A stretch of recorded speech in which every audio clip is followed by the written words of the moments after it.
Olá, boa noite. 2 estudantes de medicina que fazem faculdade na Grande BH vão ser indiciados por tráfico de drogas e uso de documento falso. Eles tinham o hábito de comprar medicamentos muito fortes e de uso restrito. Sabe como eles conseguiam? Depois de clonar o carimbo de um médico que foi professor da dupla.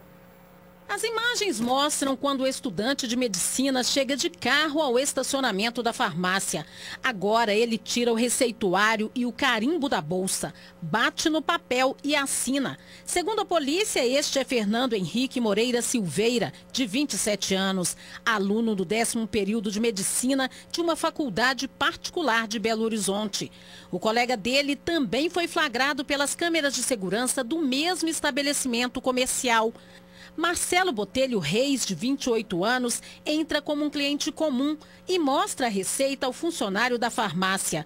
Minutos depois, ele sai com uma caixa desse medicamento de uso controlado, que, segundo a polícia, provoca dependência e é produzido à base do ópio, substância ativa retirada da flor da papoula, que dá origem à morfina e à heroína, alucinógenos potentes. Eles clonaram o carimbo médico de um professor e adulteravam as receitas médicas para adquirir um analgésico bem forte. Eles passavam por clientes, pacientes?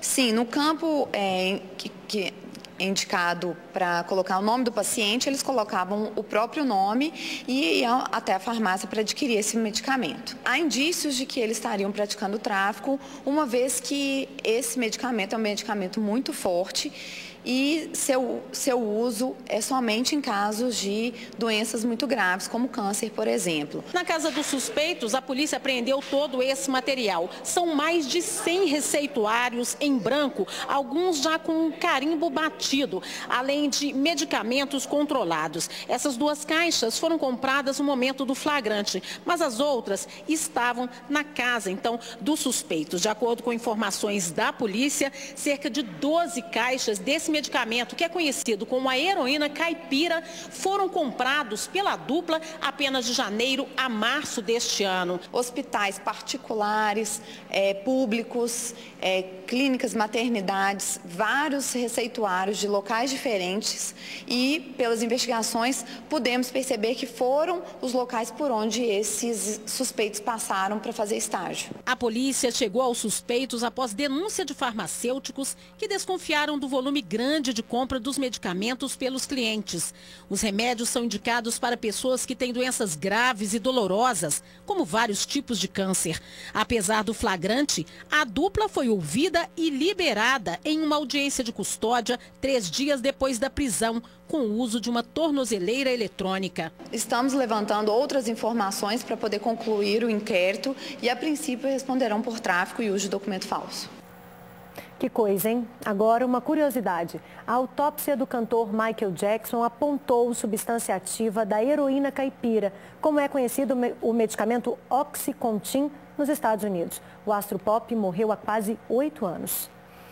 Em Divinópolis, 4 adolescentes foram apreendidos depois de terem sido flagrados vendendo drogas no meio da rua. A polícia militar já monitorava o local há alguns meses. Olha lá, o cara de verde, ó. Passou. Tal, vai atrás da árvore, coloca alguma coisa debaixo de um moirão ali, debaixo de alguma coisa. Ele tá vendendo um saquinho branco. Segundo a PM, o rapaz entrega drogas para os ocupantes do Uno. Ele tá repartindo uma em dólar. Ó, já contou. Saiu. O jovem de verde vai para o canto e parece contar o dinheiro. Depois, ele volta para perto da árvore junto aos comparsas. Os 4 adolescentes foram detidos com 19 dólares de cocaína, uma bucha de maconha e R$ 169. Segundo a Polícia Civil, eles foram ouvidos na delegacia e liberados. A Polícia Militar divulgou o balanço durante os 4 dias de feriado da Semana Santa em Minas. Infelizmente, o número de homicídios aumentou, mas a corporação afirma que outros crimes violentos apresentaram redução. No caso dos roubos, foram 37% a menos na Grande BH e 27% a menos em Minas. Já os homicídios tiveram redução de 45% na região metropolitana. Já no estado, houve aumento de quase 18,5%, subindo de 38 assassinatos na Semana Santa do ano passado para 45 no feriado deste ano. Algo em torno de 70% desses casos em envolvimento com a questão das drogas. Há uma necessidade do empoderamento das comunidades terapêuticas e da prevenção ao uso de drogas. A PM também divulgou o balanço de acidentes nas rodovias de responsabilidade estadual.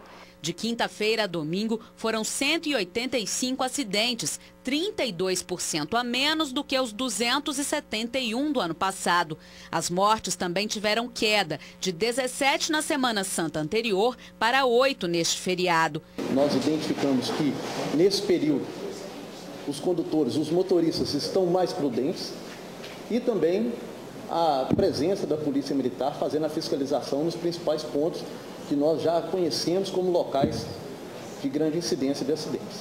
Os radares flagraram mais de 4.700 veículos acima da velocidade permitida, 56% a mais do que os autuados no mesmo período de 2016. 49 armas de fogo foram apreendidas nas operações nas estradas, 53 motoristas foram presos por embriaguez e 592 inabilitados foram autuados.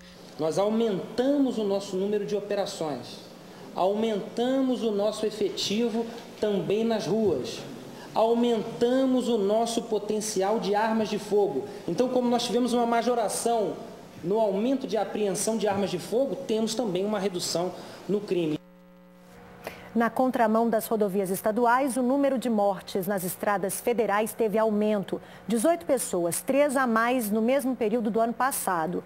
A PRF registrou 146 acidentes de quinta a domingo, com 144 feridos, números inferiores à Semana Santa de 2016.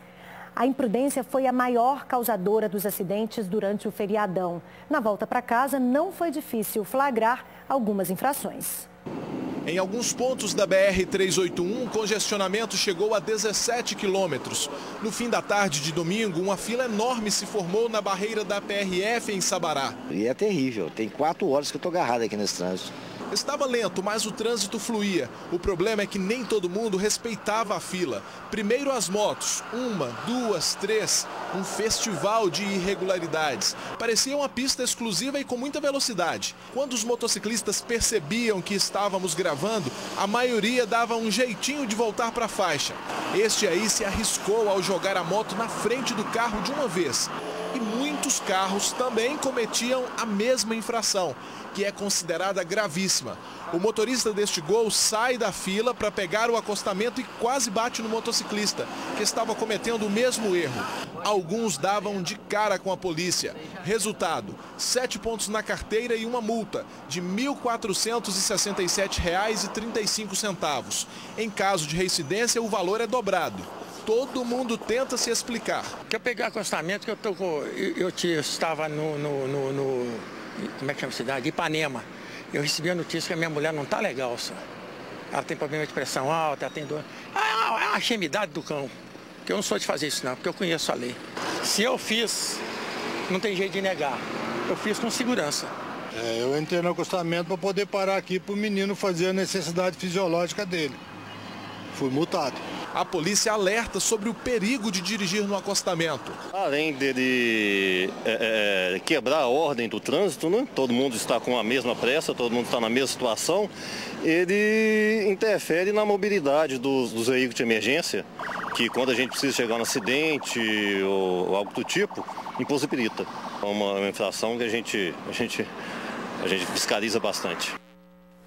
E por falar em fiscalização, atenção motoristas. A partir de amanhã, mais 18 radares controladores de velocidade vão entrar em operação nas estradas mineiras. Com eles, já são 267 equipamentos desse tipo. Os aparelhos vão multar veículos que excederem os limites, que variam entre 40 e 80 km por hora. Na nossa página na internet, você confere os locais onde estará a maior parte dos radares. Acesse alterosa.com.br/JA. Começou hoje a campanha nacional de vacinação contra a gripe. Neste ano, uma novidade: cerca de 2 milhões de professores das redes pública e privada fazem parte do público-alvo. Mais de 5 milhões de pessoas devem ser imunizadas no estado. Dona Lucília e o marido chegaram cedo ao posto de saúde. Vieram se vacinar contra o vírus influenza, que provoca a gripe. Todo ano toma vacina? Todo ano. E resolve, ajuda? Ajuda, a gente não tem, graças a Deus, não tem problema nenhum. Ele tem 74 anos, ela 71. O casal faz parte do público considerado de risco e prefere a prevenção aos efeitos da doença. Temos uma prova de que a vacina resolve. Tem que tomar. Tem que tomar e ninguém tem que ter medo, não. Lá dentro já tinha fila. Toda essa turma resolveu aproveitar o primeiro dia da vacinação para não dar chance ao vírus da gripe, que pode provocar complicações que levam até a morte, principalmente a população idosa. A gente precisa ter mais medo da doença. Essa é perigosa. Basta uma dose anual para evitar transtornos maiores. Essa nutricionista trouxe as duas filhas. Principalmente crianças pequenas que a mãe trabalha e tem que deixar em escola, creche, alguma coisa, a chance da criança ficar doente é muito maior. Então, fora uma alimentação saudável, a vacina é importantíssima para não adoecer. Em 2016, foram registrados 276 casos de influenza no país, com 48 mortes. Em Minas, foram 25 casos e 4 mortes. Esse ano, o público-alvo em todo o estado chega a 5,5 milhões de pessoas. A expectativa do Ministério da Saúde é de atingir pelo menos 90% desse público com a vacinação. Além dos professores, vale lembrar quem está na lista do público-alvo: maiores de 60 anos, crianças com idade entre 6 meses e 6 anos, grávidas, indígenas e presos. A campanha vai até o dia 26 de maio.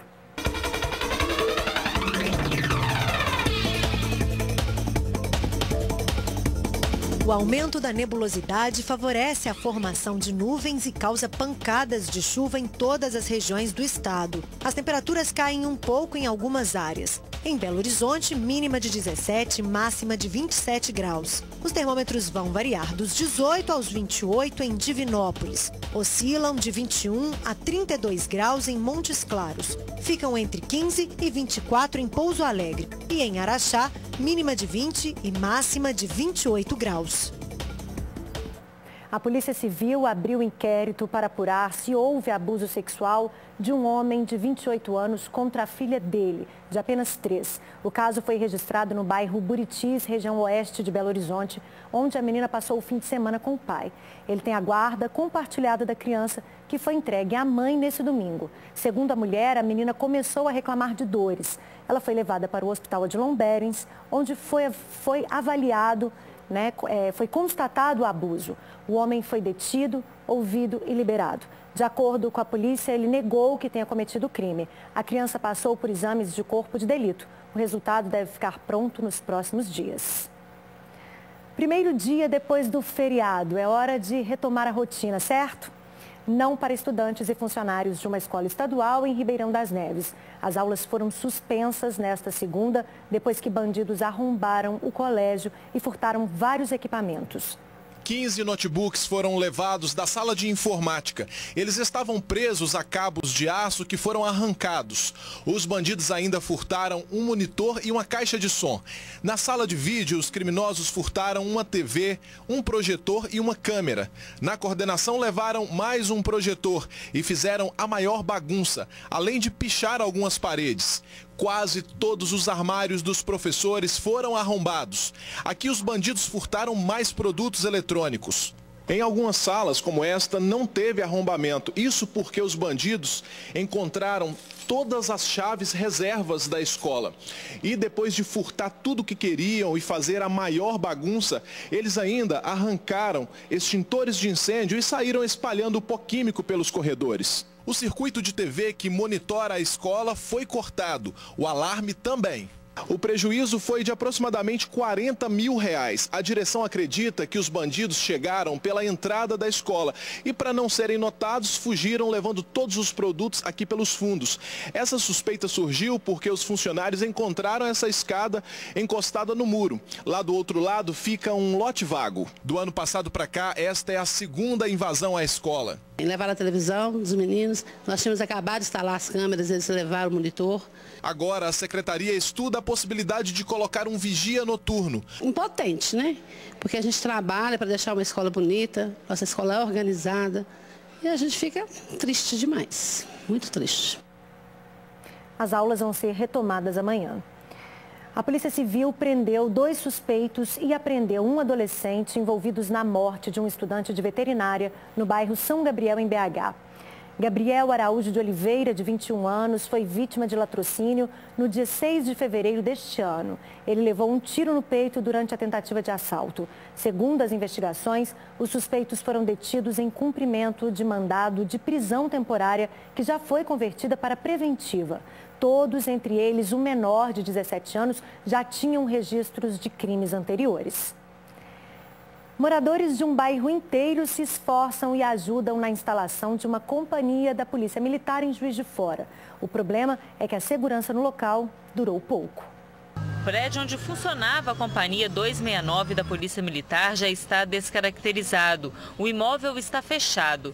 A população sente falta da presença constante da polícia no bairro. Fica sem proteção, né? A sede da Companhia 269 da Polícia Militar veio para o bairro Milho Branco em agosto de 2015. Ela foi construída com a ajuda da comunidade e permaneceu aqui no local por cerca de 1 ano e meio. Eu achei um descaso com a população, porque quando eles vieram para cá, fizeram a reunião, chamou todo mundo comoveu e ajudou. Na hora de ir embora, simplesmente fecharam as portas e estava indo embora. A sede da companhia voltou para o 27º Batalhão da Polícia Militar. A companhia saiu do bairro por conta de uma falta de estrutura logística das instalações em que ela estava. Então a instalação que a companhia ocupava não mais comportava toda a estrutura que nós temos de viatura, de efetivo, né, e de recursos. A Companhia 269 tem cerca de 70 policiais. Ela atende 63 mil habitantes em 46 bairros. A expectativa é que a sede saia do batalhão. E existe sim a intenção de que saia, desde que nós encontremos uma estrutura adequada, né, um local estratégico, que é o que a polícia precisa, um local que abarque a administração, que abarque toda a nossa estrutura logística. Daqui a pouco, incidência de doenças do coração em mulheres é maior que em homens. É o tema da nossa coluna Viver Bem de hoje. Voltamos já já.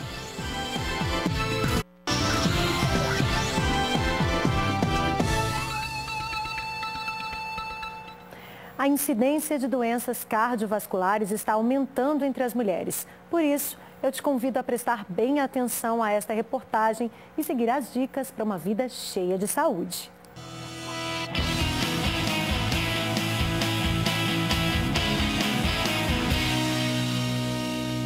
A senhora tem preocupação com doenças do coração? Com certeza, nem só do coração, como todas. E o que a senhora faz para prevenir? Nada, só caminhada. Eu sou hipertensa, tomo remédio, faço um controle anual, não tem problema. Você se preocupa com doenças do coração? Sim, eu tenho na família histórico, né? Minha mãe faleceu aos 47 anos de infarto e o meu pai 55 anos de infarto também. Então a gente cuida muito, eu, meus irmãos, a gente está sempre, né, cuidando com alimentação. Eu sou hipertensa, eu tomo medicamento, mas assim, tudo sob controle. De acordo com a Sociedade Brasileira de Cardiologia, as doenças do coração são 6 vezes mais frequentes que o câncer entre as brasileiras. É a doença que mais mata mulheres no país. Silvana, quais são os fatores de risco para as mulheres terem aí problemas do coração? São inúmeros, né? E hoje nós convivemos com eles no dia a dia. O excesso de peso, a hipertensão arterial, o sedentarismo, quer dizer, a falta do exercício físico, são os principais fatores para a gente tenha doença cardiovascular nas mulheres, assim como nos homens. E a partir de que idade a mulher precisa realmente se preocupar com o coração? Porque geralmente as mulheres se preocupam com outros tratamentos, né? Com câncer de mama, com câncer de útero. Na verdade, a gente deve se preocupar desde sempre, né? Desde a infância, através dos hábitos saudáveis, a alimentação, a atividade física. Entretanto, mulheres que não tenham fatores de risco, só a partir dos 45 anos, com a chegada do climatério, quando nós vamos ter as alterações hormonais, elas vão passar a se preocupar em fazer um check-up. Mas antes disso, é muito importante que elas estejam atentas aos seus hábitos e estejam sempre visitando um profissional para que seja avaliado a sua possibilidade de risco. Existe algum sintoma que a mulher pode ficar atenta se acontecer com ela? Infelizmente, os sintomas são muito tardios. Às vezes já começa com um infarto do miocárdio, por exemplo, que está cada vez mais frequente entre as mulheres, ou um AVC, um acidente vascular cerebral. Então, é importante que ela se cuide sem ter mesmo sintomas. Se ela começar a ter uma dor de cabeça que não melhora, uma dor na nuca, ela pode se preocupar com a hipertensão arterial, por exemplo, observar que está ganhando peso, que não está dentro daquilo que ela esperava, ela já tem que corrigir aquilo, mas infelizmente não tem um sintoma que vai nos alertar. Então, a prevenção é o melhor caminho. E dicas como essa você tem no site viverbemateos100.com.